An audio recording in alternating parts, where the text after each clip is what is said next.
실제로 이제 장애인 우리 사회가 인권이 굉장히 보장되는 사회였으면 뭐 어떤 통계적으로 장애인이 차별로 드러나지 않겠죠. 근데 뭐 교육 통계라든가 예. 예를 들어서 뭐 대학 진학률 같은 이제 우리나라가 이제 뭐 한73 고등학교 졸업자 중에 대학을 진학하는 비율이 한 70% 이상이 되는데 장애 학생 같은 경우에는 14.7% 정도밖에 되지 않거든요. 기회를 얻지 못했으니까 제대로 된 직장을 가지지 못했을 것이고, 그러니까 롤 모델이 없는 것이고, 그런 굉장한 악순환 속에서 이런 대학 진학률이 나온 거죠. 그러니까 반성해야 될 수치가 되는데 이런 숫자가 어마어마한 차별의 결과라는 것을 사회 전체가 반성을 하고 그 숫자를 높이기 위해서 이제 우리가 고민을 좀 해야 되지 않을까라고 생각이 듭니다. 예. 어렵게 들어왔어요. 들어왔는데 이게 제가 최근에 통계를 찾아봐도 아무리 찾아봐도 없더라고요. 2009년 말 기준으로 장애 학생이 학업을 중도 포기한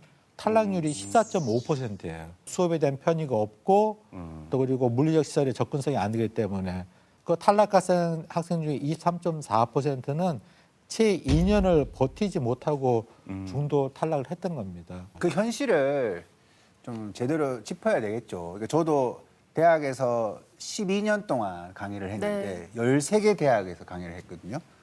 딱 3명 만났어요. 장애 학생을. 딱 3명 만나는 거죠. 뽑아놓고는 이 학생이 어떻게 교육을 받는지 그런 것들을 면밀히 살펴보고 그럼 부족한 게 뭔지 우리 학교에서는 어떤 걸 지원을 해야 되는지 이렇게 하는 학교가 그렇게 많지가 않다라는 거죠.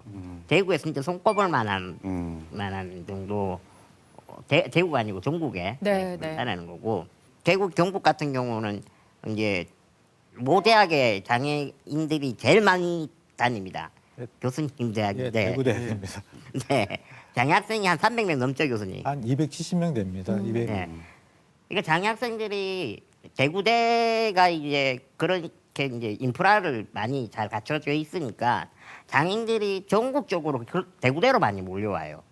자기 성적과 다르게 다 관계없이 자기가 무슨 과를 좋아하고 무슨 전공을 하고 싶고 어떤 대학을 가고 싶은지 그걸 다 꿈이 있는데 일단 환경을 선택하는 네, 그렇죠. 거고요. 환경을 이제 할 수밖에 없으니까 뭐 서울에서도 내려오고 뭐 어떤 쭉쭉 다 모이는 거죠.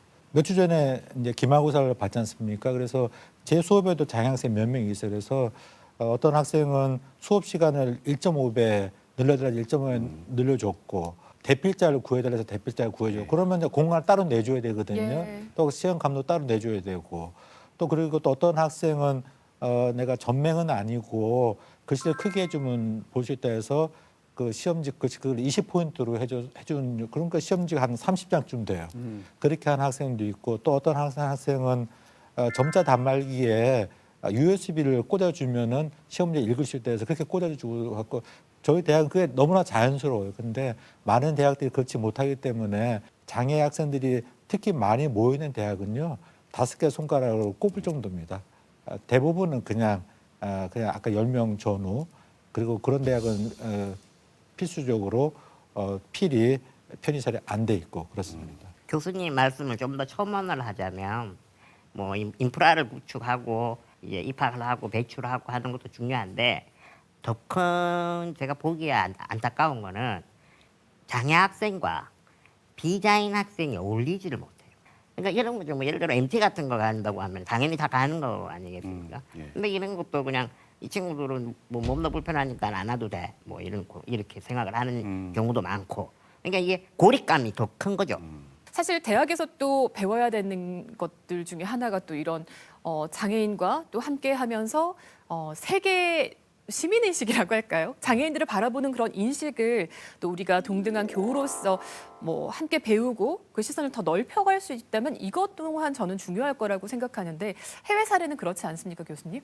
대졸 그 인구를 한번 봤더니요. 우리나라 이제 2023년 우리나라 대졸 이상 장애 인구가 13.9%예요. 근데 현재 미국은 제가 최근 통계를 못 찾았는데 1999년만 해도 미국의 대졸 이상 장애 인구가 39.5%예요. 그러니까 그 당시 그랬으니까 지금은 더 높겠죠. 네. 종사하는 직종만 보더라도 우리나라는 주로 장애인이 단순 노무 종사자로 있는데 미국은 장애인이 하더라도 관리자나 전문가가 많다는 겁니다. 교직원? 관리자, 예. 관리직 아니면 전문가. 고등교육 이상을 받았기 때문에 그런 관리자나 전문가로 일을 할 수가 있다는 거죠. 근데 직업을 우리나라는 선택할 때요. 예, 예. 우리나라는 그럴 수가 없었다는 거죠. 교육을 못 받으니 좋은 일자리를 얻을 수 없고, 그러니까 소득이 낮고 그런 어떤 악순환이 계속되는 겁니다. 근데 아까 우리 아나운서님 중요한 말씀하셨는데 세계 시민입니다. 예, 예. 예, 우리가 세계 시민으로 자녀를 성장시켜야 되는데 흔히 영어 잘하는 것만 생각하는데 그건 별로 안 중요해요.